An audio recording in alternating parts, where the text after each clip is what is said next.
Girl, stop playing.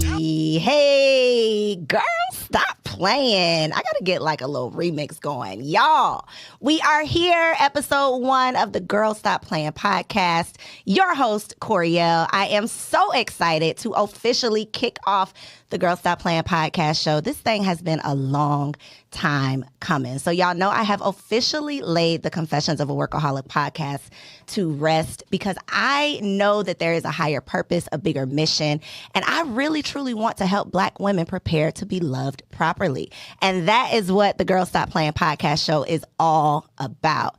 Now today I have a super special guest, like the most special guest that I could possibly have that y'all are going to get to meet in just a second. But before I introduce him with his fine self, I got to make sure that y'all remember that this Sunday, February 13th, I am hosting a totally free Super Bowl survival session. So for my single ladies who don't know what Super Bowl means, come here. Come in closer. It's your time, sis. This is your opportunity to connect with marriage-minded, masculine men in a natural environment without the pressure of, having to be in the perfect place. You literally can put yourself in position. So this Sunday, I'm giving you the rundown on how you can make the most of your time at the Super Bowl parties. So make sure you tune in to that. The link to subscribe and tune into that free session will be in the show notes. It's also in the link in my Instagram bio. Not only can you join me for the Super Bowl survival session, that's like a tongue twister, I'm also hosting the Single Season Summit on February 20th. If you are ready for this to be your last season as a single woman, I need for you to pull up because for 4 full hours, we are going to unpack whether it's your desires, your decision making, or your discipline that might be leading to the downfall when it comes to your dating. So pull up. Ever since 2012, when I founded the Single Wives Club, I have been creating these resources, relationship readiness resources, to help single women prepare to become wives. And this Girl Stop Playing podcast is my opportunity to bend the block and bring back some brand new resources for y'all. Because in order for me to get the man of my dreams, I had to stop playing. So let's go ahead. Can we pan? Do the fancy thing. Bring him on. There he is. Looking good. Hey, boo. You got to come closer. Come closer to the mic. Hear him. So, none other than the man himself, the man, the myth, the legend, Mr. Doctor. Put some respect on your name. Dr. Mallard is in the building. So, I'm super excited, obviously, about this conversation. I feel like this has been like a long time coming. Like, you have been in the wings. You've been like behind the scenes. You've been behind the emojis that I plastered all over your face at one point in time. You've been like the mystery man for a while. And so I think that it's important, for us to open up the show by dispelling these myths and, laying the mysteries to rest. So it's some, it's some myths, it's some mysteries, it's the rumors. You know how they do on the internet. So we're going to open up episode 1 and clear the closet. But before we do that, though, we got to talk about the title of this show, because I know that you read How Tinder Helped Me Meet My Husband, and you thought, okay, sis, did you meet this man on Tinder? I did not. I did not meet this man. Never been on Tinder, by the way. He has never been on Tinder or any of the Plenty apps. of fish. None of the apps, but your girl was on the apps, okay? The way that Tinder helped me to manifest this man, long story short, because it's a long story. We're going to get into it at the Single Season Summit. I'm going to tell y'all like how you can do exactly what I did. However, I put myself on this 10-date Tinder challenge, right? I said to myself, if you cannot meet a man that you're at least interested in, like that you like just a little bit, after 10 dates, you the problem. It's you. Something is wrong. So I put myself on this challenge to put myself out there, to get myself back in the energy of being open and, the spirit of having fun and connecting and engaging. And even though I didn't make it to the 10th day, I only made it to number 7. I know for sure that me putting that intention behind it and me taking action and ownership over this dating process is what really put me in the spirit to be able to attract you. So the Tinder challenge ended in February 2016. 2017. We met in May 2017. And I know, hands down, 1,000%, the only reason why you got my number. The only reason? I don't know if it's the only reason. One of the reasons why you got my number was because I had already been in this mindset of I'm dating, I'm having fun. I had taken the pressure off of I got to find my husband, which is something that as, the clock starts ticking, we start taking the fun out of the process of dating and connecting and, aligning and assigning, which is what I like to call it, the selection process. We take the fun out of it and it becomes this stressful thing. So Tinder definitely helped me to take the pressure out of it. It helped me to put the fun back into it and ultimately find you. So speaking of finding you, let's talk about it.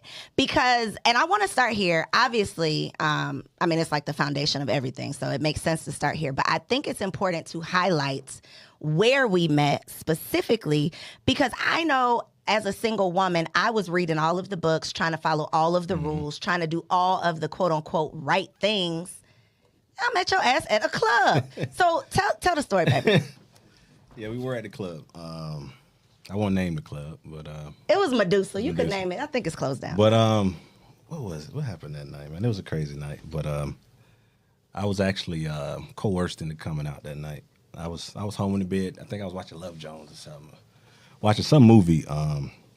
But I decided to go out that night, man. I'm glad I did. Probably the best decision I made. But went out that night. We actually ended up in a section together. Crazy. Had a mutual friend from Tallahassee. Ended up in a section together. And I think you might have been the first person I saw when I got up there. Was it a twinkle in my eye? It was a twinkle in your eye. Seriously, no. For real. It said really that. was a I twinkle. don't know what it was. But she gave me this look, man. I don't know what it was, what she was drinking, but she gave me this look that night. And I was just like, dang, who is that? Who is this young lady up here? I actually thought maybe we knew each other or something, It was a lot of people from Tallahassee up there. I'm like, maybe she went to fam or something. I'm like, I got to figure out she did not what's the connection. But long story short, we're in the section together. It happened pretty quick, actually. We caught eyes, like I said. They pouring drinks. I think I came over to you, and I think you were with Tasha that night. Asked you guys for a drink. I don't even remember if you said anything, but I think Tasha was like, yeah, I'll take some champagne. And so poured you guys a glass of champagne, came back a few minutes later, and y'all were gone. And I looked up, I'm like, dang, where'd the chick go? Like, what? We just got here. So I looked over, and I saw you headed to the bar. So I'm like, all right, she's just going to, grab her a drink or something. Maybe she ain't want to, intrude or whatever. But saw you leaving, and I was just like, man, something just pulled me that night. I don't know what it was, but something pulled me to just be like, nah, you got to go get her, bro. You can't wait for her to come back. You know what I mean? Like, this is it. So I was with my cousin Jamal. Told him, like, hey, bro, I'll be right back. He was like, man, what happened? Where the girls go? What a young lady that you were talking to? And I was like, man, she left. I'm about to go get her. And so I didn't want to like chase you through the club. He did though, y'all. He chased me through the club. But no, I didn't chase him. I didn't chase him. What'd you do? Actually, I did. I ran. He chased me. I was like, man, I'll be right back. I was like, worst case scenario, they going to the dough. Let me just go to the dough and see what happened. He was waiting on me. And sure enough, it was like we like crossed paths right at the same time. We did. Saw you, and I was just like, man, what's going on? Why you leaving? We talked a little bit. So wait, pause right there. What happened when you asked for my phone number? From your perspective, because I know what happened from my perspective. I mean, you paused initially and kind of like looked at, I think, Tasha. Kind of got that confirmation, like, girl, what's going on? I know how y'all be doing. You need to get like the little wink from your Like I said, y'all were trying to get out the door, so it was kind of a quick, it was a quick thing. You remembered me from the section. That was clear. So it was like, all right, well, whatever. So gave you your number. We actually texted that very night. I think I was leaving for a trip the next day or a couple of days later. So we were talking about traveling, and you told me how much you traveled, and that was it. And the rest is history. I would say the rest is history. No, it was more to the story. I left out of town, came back week later. I think I hit you up once or twice. Hey, what's going on? Like, let's get together. And we were actually supposed to get together on a Friday. I remember this. It was a Friday. He was like, yeah, hit me up on Friday. I'm off. We can kick it. Called you on Friday, no answer. I think I shot you a text. No answer, of course. Saturday, no answer.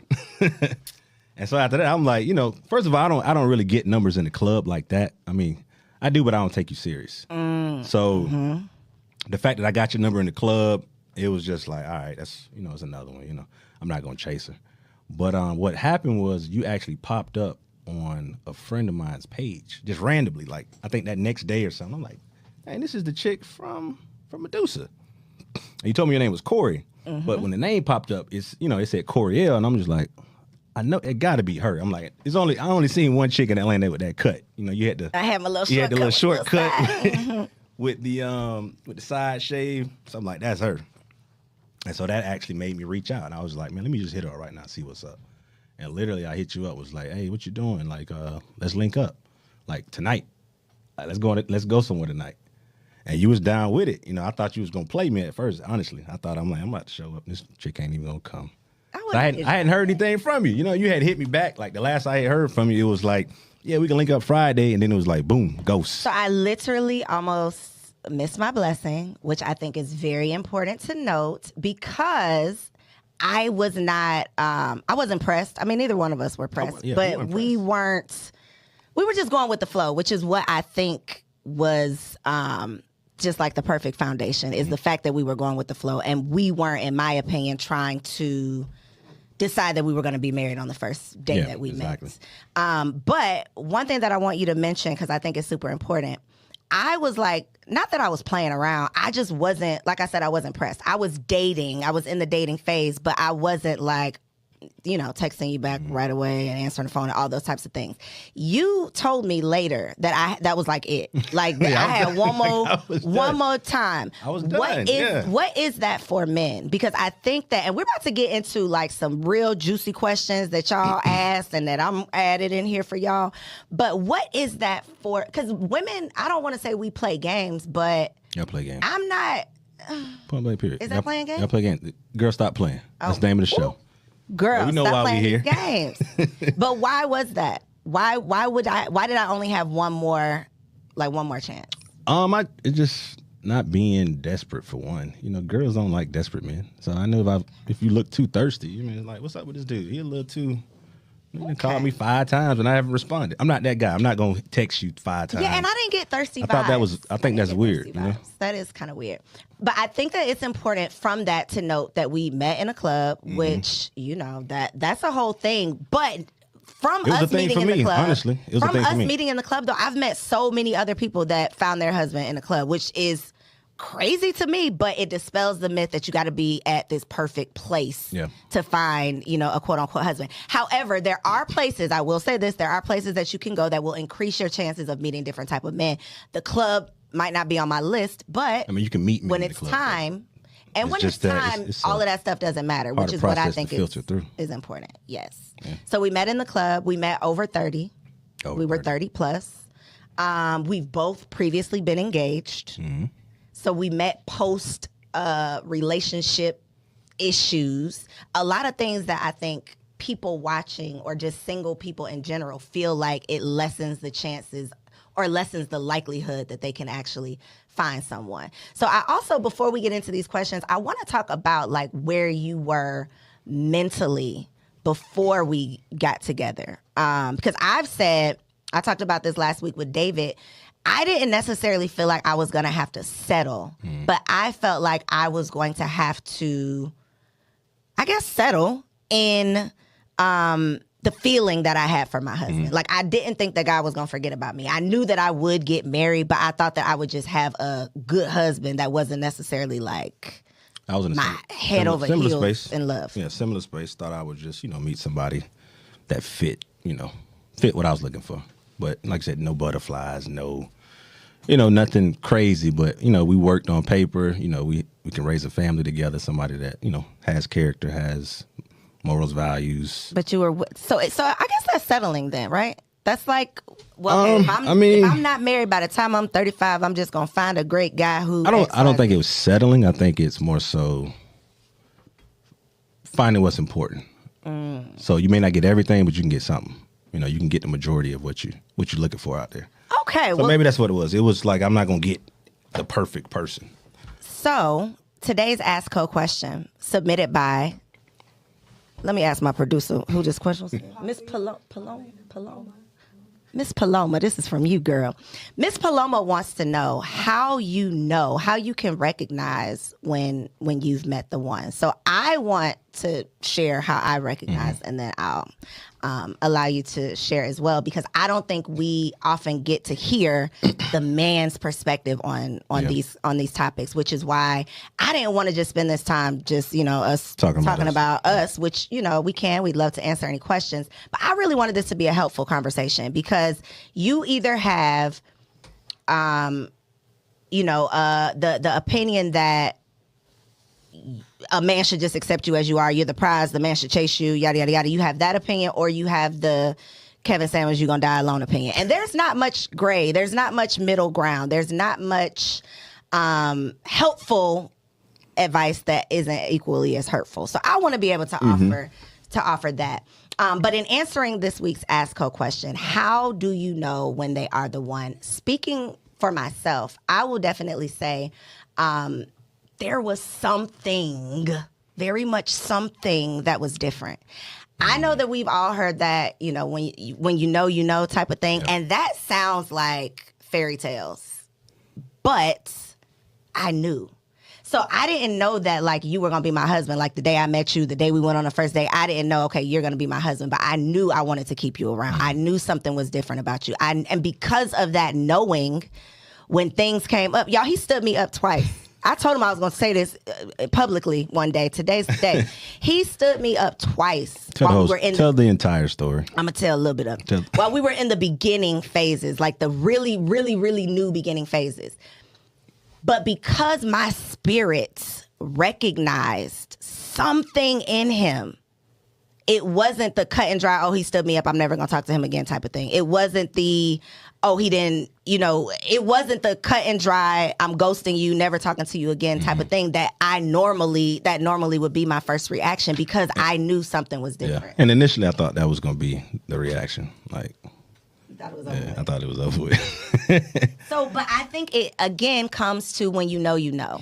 Because when someone is, someone's true intentions. Yeah. I think you can feel it. Now, ladies, I believe that our greatest gift from God is our intuition. That gut instinct that is God literally warning you, giving you direction, all of those things.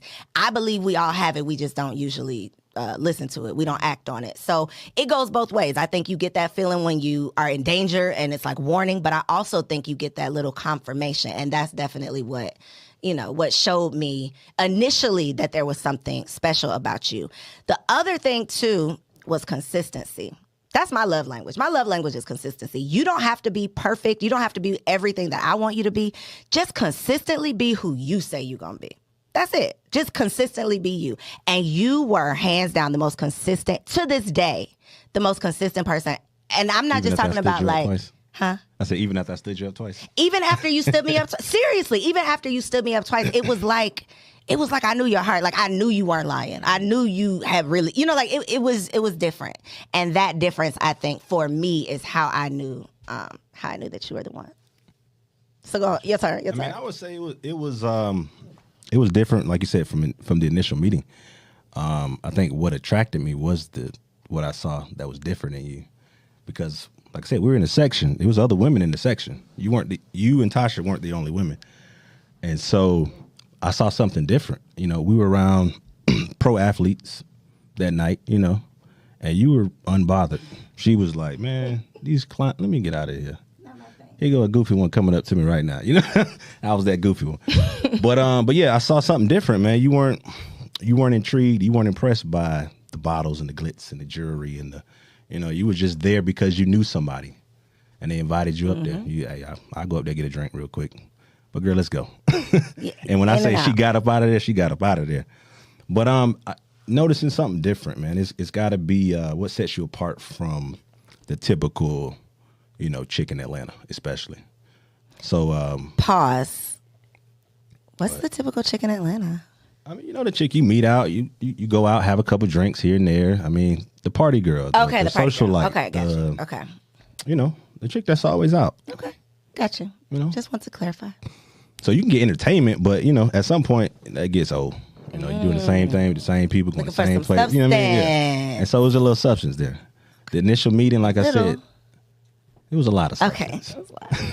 But I got a little bit of it on the date. Okay. But yeah, after the first date, especially, like I said, the similar experiences we had, just the conversation was different. It was on another level, you know. Usually you coming down a lot of times to engage in conversation with people, and we were like on the same level from day one. So I would say, yeah, just a woman that is adding value to your life. I want to get on that whole an asset. Yeah, I wouldn't say an asset, but adds just value. You know, adding some type of value. Okay, is your life better with her? You know, are you at peace? Do you have joy when she comes around? I feel like we had that. You know, we enjoyed each other's company. You know, I enjoyed hanging out with you. Like after the first date, we was like, where we going? You ain't want to go home. Nah, I don't want to drop you off yet. So it's been like that since day one. So you definitely got to have somebody that you can be friends with. Mm-hmm. And I just, like I said, a woman that just adds value. However you define that. Somebody with character, for sure. That's probably the biggest thing. And that's what I saw. I saw somebody that had some character. So thank you. What's going on in that? What's going on here? Okay. All right. So let's get into these questions because, again, you know the whole men are from Mars, women are from Venus thing. I think that we don't know what each other, like, I don't know what men are thinking. I do because I have been blessed to have the homeboys. Like, I've always been the homegirl. I have seen the things and I know what other women are doing, so I never wanted to be the woman doing those things because I've had so many homeboys. A lot of women don't have that experience. They don't have homeboys. They don't have older brothers. They don't have a real true man telling them what they think that's not tied to liking them, you know, or, He's not gonna be honest with you. Exactly. They don't have that real honest. So I want to have a real honest conversation. And I think that part of the reason why we have such a strong friendship is because we had so many honest conversations at the beginning before we were. I wouldn't even say conversations. It was just questions. A lot of honest questions. We did. We I don't even know if it was a game, but we literally would just ask each other the most random questions that were not tied to me specifically. It was like, you know, what would you do in this scenario? What would you think about this? And that really helped us to get to know one another. So let's help the people. Question number 1. And y'all, these are y'all's questions. So drop your questions in the comments. You can put them in my IG stories. I'll be sure to ask them on an upcoming show. First one. What do men expect on the first date? First date. It depends on the man. Definitely to have a good time. Marriage-minded man, because we're not just talking about men. Regardless of the man, we want to have a good time. Like nobody wants to be with the boring chick that can only say 2 words the whole time. So definitely have a good time. What that good time is just depends on the person. Okay, it depends on how the date goes, where you go, what you got on, So have something to talk about. So be interesting. Definitely having enjoying the person's company for sure. So I've been on some dates where I wanted to just get up and be like, all right, I'm gonna pay for your meal, but I don't think I've been on a date where I did just get up. You ever left somebody on a date? I did. That was a terrible, terrible date. But okay, so you want to have fun. I think that is foundational for men, period. Not just on a date. Y'all want to be with someone who is fun. Yeah. Like, let's just start there. So showing up with a great personality, being interested in what they're talking about, and interesting. But everybody's interesting. So you don't have to have a great personality. But one of the things that you can do, and this is just some free game, you ain't even got to come to the summit for this one.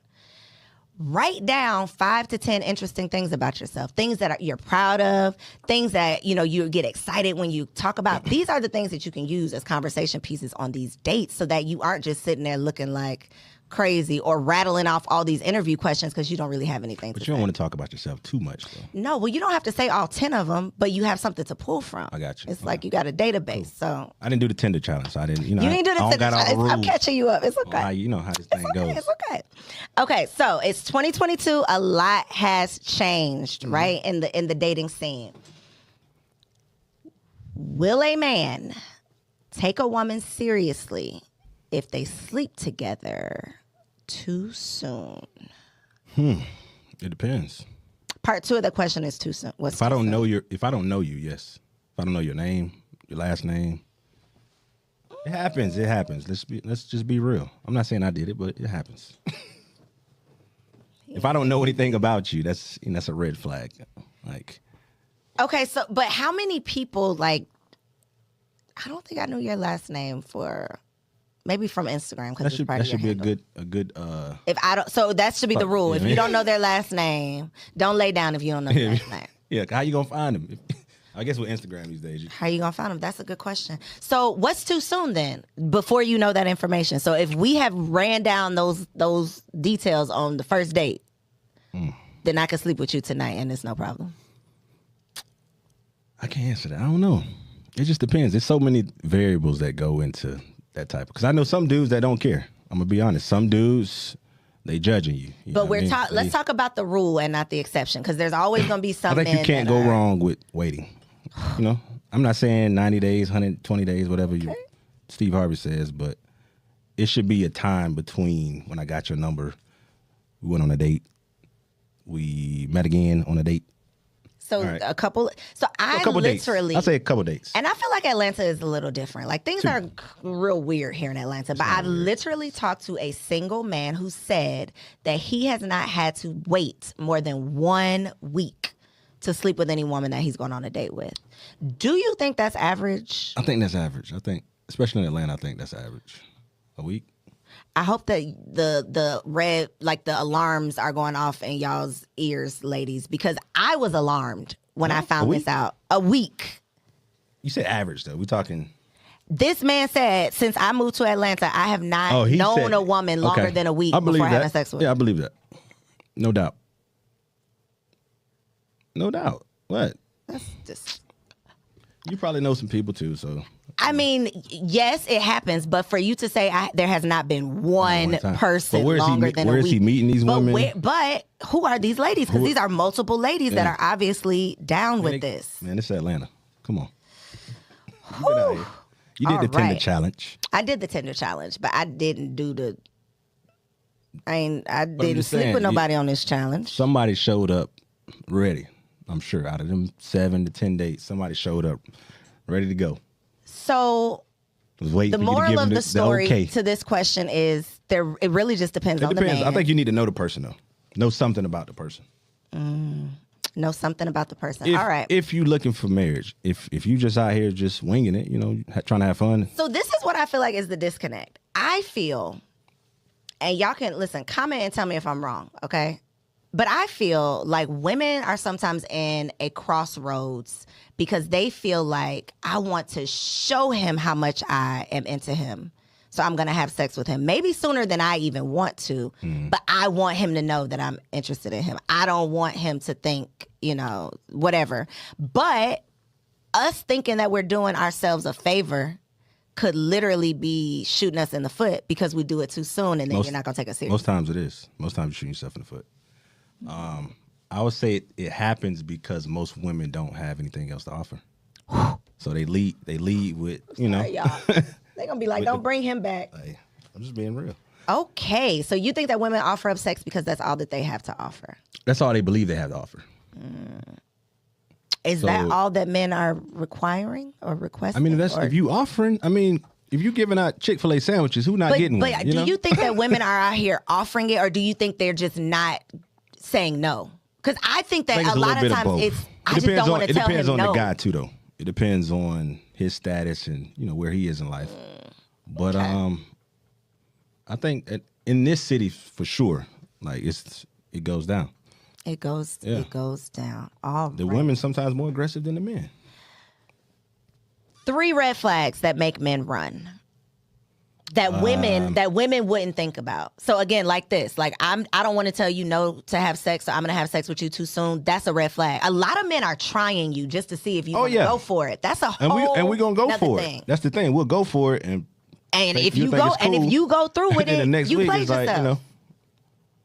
It's over. And we might still deal with you. That's the thing. It's just you'll be put in a certain category basically. Before we get to the red flags, I got to insert another question here because I have literally heard a man say or talk about the fact that he was waiting a woman out. Like, let's say the woman has a 90-day rule. He's waiting out this 90 days. He's trying to get his investment back. Getting his investment back. He's going to wait out the 90 days, act right for the 90 days, have sex. He's nodding his head, so I know this is true. He's going to have sex with her, and then he's either going to go ghost or do whatever it was that he was going to do anyway. So are we necessarily helping ourselves by having these rules, or are y'all just going to play by the rules and get what you want and do whatever you're going to do anyway? Is there a point here? I think you should have some standards for yourself, have some respect for yourself, have some base level of like what you're not going to do. But we don't necessarily have to do like the 90-day Steve Harvey thing. Not necessarily. Like I said, it depends. But if I've only seen you one time in 90 days, we've only had one conversation through text. Those things matter. You know what I mean? It's different variables that go into it. Oh, okay. So time isn't the only one, but that's probably the biggest one. You know, what has happened in that time. So what I'm gathering, and then we're gonna move on because we have really been talking about this sex thing for a minute. But what I've gathered is, ladies, just wait until you are comfortable with your decision. Because doing it any sooner than you're really comfortable is literally it's not gonna like help you. It's not. It's not going to change the outcome. It's not going to give you extra points. It's not going to put you any further or any closer into getting into a committed relationship. So let's get into these red flags. Top 3 red flags that make men run. And I want you to think of ones that women would not know were a red flag. So for example, if I show up to our first date and I'm driving a G-Wagon, that might be a red flag. I've heard older men say that's a red flag for men if you have all of the things already. So that was just my example. I wouldn't say red flag, but that is something that you might just pay attention to, you know. What would be your 3 red flags? I would say drama with an ex or baby daddy. So like talking about it too much, or even you knowing about it. I guess it could be different. It could be you talking about it and me seeing your response to it. It could be him calling while we're on the date and you getting 12 calls in 2 minutes. It could be us running into him out somewhere. I mean, it just depends. But if you still have someone that is attached to you, red flag. It ain't even a red flag. I want no parts of it. Black flag. Okay. It's a black flag. Yellow flag. Gotcha. Whatever. Next. Flag. So baggage, so basically, baggage, you're holding on to baggage. So if you still have an ex that either wants you, communicates with you, or vice versa, because a lot of women be out here dating, they don't be over their dude. That's a big thing. They just be, you know. One of the most important parts of the summit is the breaking up with the bad habits, the misbeliefs, the bad behaviors, all of the things that you literally have to let go of before you move into this next relationship, because you're literally just going to be piling on top of pile on top of pile on top of pile and repeating the same behavior. So, okay, drama was one. I don't want to go there, but multiple baby daddies. You can go there. Yeah. Multiple children from multiple men. So that's probably a no for me. I'm going to say a red flag. It's like, nah. Do you think that that's pretty typical? Like your conversations with your peers? Because we are getting typical, older in age. So I think that it's a common thing. It's a conversation now. It's a common thing now. I mean, at our age, I mean, you're lucky if they don't have one. Exactly. But so do you think men are willing to bend on it more as we get older, or no? The men I know aren't. Okay. Maybe one. But after that, it's better over be with. You better have been married. Yeah, you better. I ain't gonna say necessarily been married, but the situation needs to be worked out. So, gotcha. You know. But is it different if there are multiple kids that have come from a previous marriage? You still don't care. Okay, next question. Not for me. How can a woman tell if a man is taking her seriously? Consistency. What'd you say? You said that right. Being consistent. I think if you're asking this question, it's a no. Because I never asked. I never wondered to myself, is he playing games? What does he want? Is he serious? What after that 90 day or whatever your rule was, what happened? Yeah, I did the 90 days. You know what I mean? I did more than if you do 90 days actually. And then 91 come, what is he doing? Is he texting you back? Is he still as interested? He was. Or is he say you? Yes, you. I'm talking about you. It was you. Yeah, but I think that is how you would know whether or not, it was worth even put in the 90 days because you literally could have just wasted 3 months that you are never going to get back. So consistency. If a man is consistent in his actions, if there's no confusion, I think if there's any confusion, then you already know. Like if you, for the women who were DMing me questions about how to know if, telling me all your business about this particular man, if you have to ask those questions, it's a no. If you have to ask those questions, it's a no. And we know that. We just, a lot of times don't want to admit it or face it. Okay, so last question. And again, y'all, was that all? You have another one? I don't know. Drama, baby daddies. I think I think you said that twice. Yeah, he's serious about the baby daddy thing. You got another red flag? I say attitude. Like what? Like if you have a bad attitude, like. Or what would be the red flag though? Like if you made me mad and I went crazy and started cursing you out? How you treat other people. So we could be on a date and you curse out the waitress, or you had an issue in the parking lot. Now you ready to fight. I'm out of here. Thanks. Yeah, no thank you. Because you are thinking that this woman is not just going to be somebody you're sleeping with, but you are looking for your wife. Yeah. Right? So bad character all around. So if you show up gossiping about your friends and in my opinion, a man who wants to be involved, that's how you will know if this is a man who's marriage minded or if this is a man who's going where you want to go. Because any man that doesn't have a problem with those things, to me, it's like you're not looking for a wife. Looking for that. You're not looking for anything. We're just, I'm gonna do whatever it is. It's just fun. Get to that 90 days. Okay, so my last question. What is one piece of advice for a single woman out there who is ready? She is ready, but she doesn't want to settle. One piece of advice. When you say ready. She's ready. She's ready for commitment. She feels like she's ready to be a wife. Has she been to therapy? That might be your answer. There we have it. Okay. Because if she not... They're not going to let you come back. I told him, y'all. I tried to tell him, don't get me canceled. It's the first epised. But y'all do have to I ain't say that too crazy. But no, I mean, this is every person needs to go to therapy, especially black people. We all need therapy. Because we have some unresolved PTSD that we have carried on for generations and generations. And forget the generations and generations, relationship to relationship to relationship. If you have been in at least 2 relationships, hands down 100%, you've carried something from one situation to the next situation.